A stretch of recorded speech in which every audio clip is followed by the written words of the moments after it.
എന്നാൽ ഞങ്ങൾക്ക് എന്നും അവഗണന. സഭയിൽ എന്നും ഞങ്ങളെ സെക്കൻഡറി. നിങ്ങളെ മോശമായി കണ്ടതുകൊണ്ടല്ല. അച്ഛനൊന്നും പറയണ്ടാട്ടാ.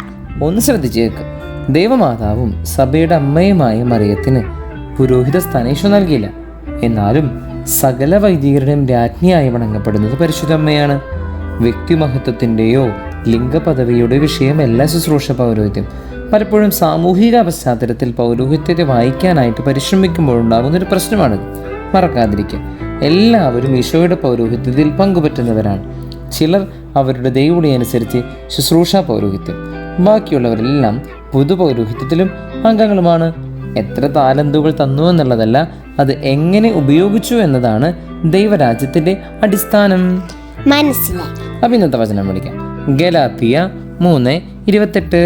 യഹൂദനെന്നോ ഗ്രീക്കുകാരനെന്നോ അടിമയെന്നോ സ്വതന്ത്രനെന്നോ പുരുഷനെന്നോ സ്ത്രീയെന്നോ വ്യത്യാസമില്ല, നിങ്ങളെല്ലാവരും യേശുക്രിസ്തുവിൽ ഒന്നാണ്.